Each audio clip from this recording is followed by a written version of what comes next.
Երիկամները համարվում են լուռ օրգաններ, ցավոք սրտի երիկամային հիվանդությունների ժամանակ ախտանշանները ոչ սպეციფիկ են համարվում։ Արաբկիր բժշկական համալիրում ունենք նեֆրոլոգիայի եւ զարգերական հիպերտենզիայի բաժանմունք, որտեղ ցուցաբերվում է երիկամային պաթոլոգիաների ախտորոշում եւ բուժում, ընդհանուր մինչեւ երիկամի փոխպատվաստում։ Մանկական նեֆրոլոգիան զբաղվում է մի շարք ասպեկտներով։ Հիմնական խնդիրները, որով մենք զբաղվում ենք, դա միզային համակարգի զարգացման արատներն է երեխաների մոտ, վաղ մանկական հասակի երեխաների մոտ միզային համակարգի սուր եւ քրոնիկ խնդիրները եւ ավագ տարիքի երեխաների մոտ նույն խնդիրները։ Զբաղվում ենք նաեւ երիկամների ժառանգական հիվանդություններով, քրոնիկ բոլոր տեսակի հիվանդություններով։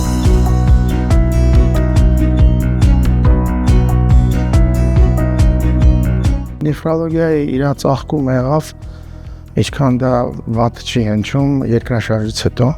որովհետև եղավ մի մեծ պահանջ եւ մի մեծ զանգված երիկամային հիվանդների, որոնց պետք էր օգնել։ Դրանից հետո նա ապրեց մեծ զարգացում, դա ստացվում է 88 թվականից ի վեր մինչև այսօրս։ Մենք զարգացնում ենք նեֆրոլոգիան, բացվեցին հեմոդիալիզի կենտրոնները։ Ամենակարևորն է, որ մեր արտադրողները մեզ հավատացին եւ ցանկություն հայտնեցին շարունակել, որտեղ գիտեք ոնց է, իրանք մենակ չեն օգտվում։ Իրանք անպայման ուզում են տեսնեն արդյունք։ Երբ որ առաջի արդյունքն են տեսնում, երկրորդը, երրորդը, դրանց քանակը ավելացավ հիվանդների եւ միանգամից պահանջ եղավ, որպեսզի մենք կարողանանք փոխպատվաստումով զբաղվել։ Կարողացանք մի հարկի տակ միավորել նեֆրոլոգիան բոլոր տարիքների համար։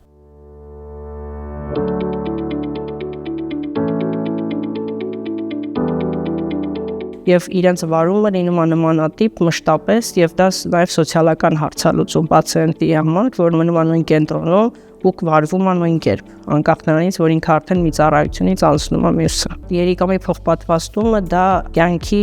դիարժեք շարունակություն է այն մարդկանց համար, ովքեր ունեն երիկամի քրոնիկ հիվանդություն, դա չի համարվում կյանքի ավարտ, հակառակը փոխպատվաստումից հետո իրենք իրենց կյանքը շարունակում են լիարժեք հավասար մյուս առողջներին։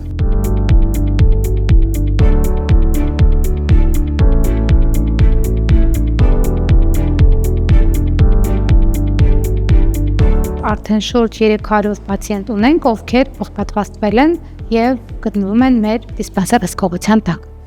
Եթե պացիենտը ունի ախորժակի կորուստ, ընդհանուր թուլություն կամ կոկային ցավ, որը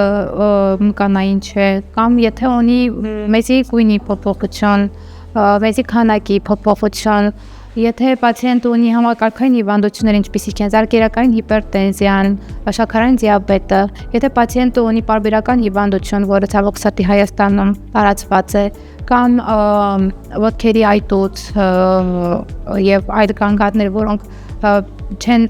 բացատրվում սիրտանոթային կամ այլ խնդիրներով, անհրաժեշտ է դիմել նեֆրոլոգի։ Մեր աշխատանքի մեջ իհարկե ներգրաված է նաև մի մաս, որը չափազանց կարևոր է, դա մեր քարերի լաբորատորիան է։ Քարերի բաղադրությունը բազմապիսի է, այնտեղ մոտավորապես 10 քանի տեսակի քարեր կան։ Նեֆրոլոգիական ծառայությունը դա հիմնականում քրոնիկ հիվանդությունների մասին է, բուն նեֆրոլոգիան դա քրոնիկ հիվանդություններն են, որոնց մի մասին անհրաժեշտ տարինում ախտորոշման ճշգրտման համար երիկամի բիոպսիա, որը նույնպես կատարվում է միայն մեր կենտրոնում մանկական երիկամի բիոպսիան, եւ մենք հետազոտության արդյունքները ստանում ենք Շվեյցարիայի Ցյուրիխ քաղաքից եւ ունենում ենք լիարժեք միջազգային դասակարգման ախտորոշումներ եւ հետեւաբար երեխաների վարումը լինում է բարձր մակարդակի վրա։